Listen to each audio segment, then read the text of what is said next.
E aí, pessoal, tudo bom? Aqui quem fala é o professor Fernando da Escola de Química da UFRJ e hoje a gente vai conversar sobre as bibliotecas científicas da GNU como um complemento às aulas de programação na linguagem C.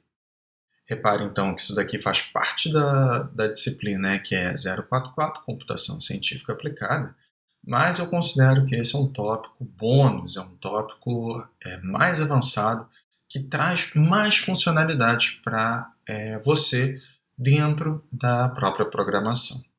Bem, o que é a Biblioteca Científica da GNU, também chamada de GSL, GNU Scientific Library? Bem, ela é um compilado de vários códigos em C que podem ser utilizados tanto na linguagem C quanto C++, e em outras linguagens também, mas que incorpora aí várias e várias rotinas para métodos numéricos, e as aplicações são várias e várias. Tá? Você pode utilizar para cálculo de funções especiais, para cálculos estatísticos, cálculos numéricos de integral, são várias as aplicações. Bem, eu destaco aqui o site, onde você pode ter as informações, é o gnu.org/software/gsl, e eu vou deixar esse site na descrição do vídeo, então você pode acessar por lá também. Bem, a biblioteca da GNU, né, a biblioteca científica da GNU, ela é bastante utilizada em vários projetos de desenvolvimento de softwares, aonde você quer uma maneira confiável de resolver um problema numericamente ou resolver utilizar uma determinada característica. Então, vários outros softwares, né, de desenvolvimento fazem uso da biblioteca científica da GNU justamente pela sua confiabilidade na implementação que já foi realizada. Bem, eu vou passar um pouquinho aqui pelo software para a gente se entender com as capacidades que o GSL traz. Então, o site ele tem aqui algumas das características, alguns dos links. Mais para frente, eu sugiro fortemente que se passeie pela documentação. Mas antes de pensar na documentação, eu gostaria de mostrar para você quais são as funções e quais são as áreas que o GSL traz. Repara que, como métodos numéricos em si são vários e vários tratamentos em si, várias áreas diferentes, o GSL ele tem também áreas diferentes. Como, por exemplo, ele tem bibliotecas para tratamento de números complexos, para obter raízes de polinomiais, tem funções especiais como funções de Bessel, entre outras. Ele tem uma forma especial de tratamento de vetores e de matrizes. Esse daqui é um tópico que vale a pena ser explorado. Por quê? A maneira como ele trata vetores e matrizes vai se estender para outros métodos numéricos que estão apresentados aqui, como, por exemplo, se você quiser trabalhar com álgebra linear, como solução de equações lineares, ele vai fazer uso de vetores e de matrizes como apresentado aqui nesse tópico. Então, esse daqui o vetores e matrizes é algo que você vai querer olhar com mais carinho. Então, vale a pena, quando você passear na documentação, dar uma olhada nesse carinha. Ele tem suporte a BLAS, as bibliotecas do BLAS, que são bibliotecas já super, hiper testadas, avaliadas, altíssima performance. Foram implementadas há muito tempo atrás, se eu não me engano, na linguagem Fortran, e elas têm uma performance muito boa. E o GSL ele traz essa funcionalidade, essa interface com as rotinas que já foram implementadas em BLAS. Então, ele próprio utiliza determinadas implementações lá nas rotinas BLAS. Então isso daqui é muito legal, porque traz confiabilidade e traz eficiência computacional. Bem, outros métodos. Métodos de quadratura, para quem não sabe, quando se faz cálculos de integrais numéricas e integrais de mais alta ordem, a gente chama de quadraturas. E, portanto, se você está querendo realizar uma integração, cálculo integral, numérico, você pode procurar aqui em quadraturas. Métodos para cálculo de números randômicos, estatística, integração por Monte Carlo, simulated annealing, para quem não conhece, é uma metodologia de otimização, equações diferenciais, cálculos de métodos baseados em evolução no tempo, por exemplo, a gente utiliza bastante, método de Euler explícito, método de Euler implícito, Range-Kutta. E aqui, os Range-Kuttas, eles são de altíssima ordem. Nas disciplinas da graduação, usualmente a gente vê Range-Kutta de segunda ordem, Range-Kutta de quarta ordem, o máximo que a gente vai no desenvolvimento teórico nas disciplinas usuais de graduação. O que tem implementado aqui deve ser um Range-Kutta de oitava ordem, nona ordem de acurácia. Então, são métodos muito avançados e com uma interface fácil de utilizar. Métodos de interpolação, diferenciação numérica. Aqui, olha, root finding são os métodos para você buscar a raiz de uma equação não linear. Como, por exemplo, método de Newton-Raphson, método da secante, métodos mais avançados que esses, métodos da abscissão. Então, ele tem aqui todo o arcabouço para você poder fazer uso dos métodos já implementados para busca de raízes. Além disso, ele também tem métodos de minimização. Tá? Que no fundo, podem ser traduzidos como métodos de otimização também. Você quer achar o mínimo de uma função ou de um conjunto de funções, e isso se traduz como métodos de otimização. Tem também métodos para ajuste por mínimos quadrados. Então, se você tem dados experimentais e quer realizar um ajuste para uma equação, os ajustes eles podem ser lineares e não lineares aqui dentro. Ele também tem umas macros que definem algumas constantes físicas. Eu sei que π está aqui dentro, tem também, eu acho que o número de Avogadro, tem várias constantes físicas aqui dentro. Tem alguns splines, que são métodos específicos, como se fosse uma interpolação, um ajustezinho, estatísticas, e ele também tem suporte para álgebra linear para matrizes esparsas, matrizes que têm muito zero. Isso daí é uma área específica da álgebra linear, mas que tem uma aplicação muito, muito grande em computação científica. Beleza. Então, vocês puderam ter uma ideia geral sobre as áreas de aplicação de GSL. É bastante coisa, por isso vale a pena o estudo para que, quando você estiver resolvendo um problema específico de modelagem que seja, tá? Você está querendo resolver, programar um equipamento, programar uma situação física, e de repente você precisa resolver numericamente um problema, você não precisaria se preocupar com o método numérico. Usa a biblioteca do GSL e ele resolve isso para você. Então você acaba tendo que focar muito mais no problema físico em si que você está tratando. Ok. Fazendo download, tá? E instalando esse carinha daqui. As recomendações que tem dentro do site, elas são para quando você quer compilar o GSL. E essa daqui não é a minha recomendação.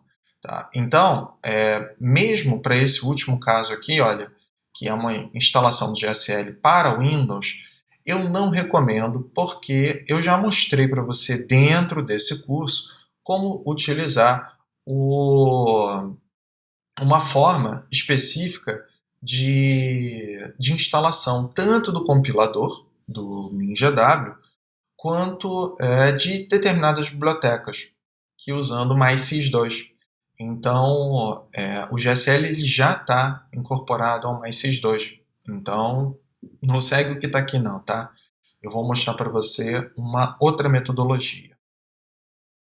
Bem, então aqui tem a documentação. Eu sugiro fortemente que... Ou não baixe o PDF.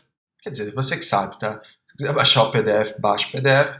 Mas eu gosto de passear pelo manual de referência via HTML. Então, normalmente eu abro uma abinha e dentro da abinha eu vou procurando todos os helps. E é interessante porque ele mostra os códigozinhos. Sempre tem um códigozinho exemplo e normalmente eu testo para ver o funcionamento desse cara. Beleza. Então, tá aqui, Tranquilex.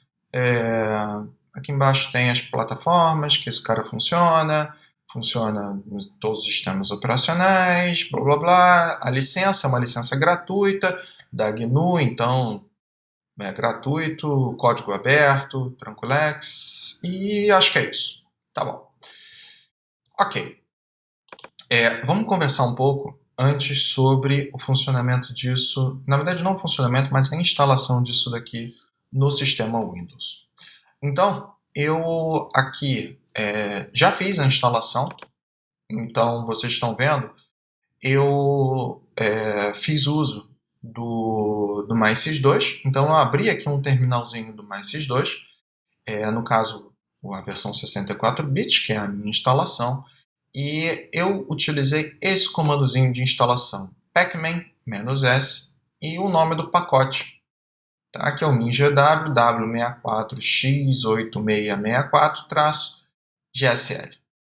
Esse comando vai estar na descrição do vídeo para instalação no Windows e, portanto, você pode copiar, tá? E colar aí na sua instalação, no seu Windows aí, e ele vai pegar e vai fazer a instalação. Tá? Ok. Quero mostrar com mais detalhe onde esse carinha daqui é instalado. Para que você possa depois, isso daí é uma aula seguinte, a gente vai configurar para poder o nosso projeto de programação em C, no C-Lion, para poder utilizar a biblioteca. Então, onde esse cara daqui está instalado? Eu abri, tá? Então, primeira coisa, só para você se localizar, eu abri no Windows Explorer o C2 pontos, mais sys64, tá? E aqui dentro, o GSL ele foi instalado dentro do MinGW64. Então, vou abrir aqui. E o que acontece? Uma biblioteca desse tipo, tá? Uma biblioteca de desenvolvimento, para desenvolvimento, ela tem algumas características. A primeira delas é que o arquivo de headers, os arquivos .h, eles ficam dentro de um diretório chamado include. Então, olha só, aqui dentro, include, você vai ver que tem uma pastinha GSL, aquela aqui, aonde o meu Windows ele não mostra a extensão, mas todos esses arquivos que estão aqui, eles são arquivos .h. Ou seja, ele tem a descrição de toda a implementação das funções, tá?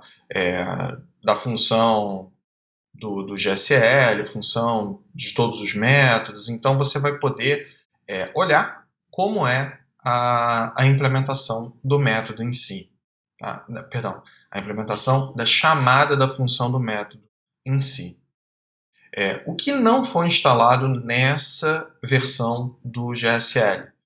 Eu não tenho a instalação da implementação em si do método numérico. Tá? Eu teria que fazer um outro tipo de instalação. Eu só tenho aqui a chamada de como a função vai funcionar. Tá bom? Pô, professor, então, se eu não tenho todos os códigos, como que funciona o uso desse tipo de biblioteca? Aí a gente vai na verdade vou introduzir agora o assunto, a biblioteca ela foi compilada previamente. E é isso que ele instala, tá bom?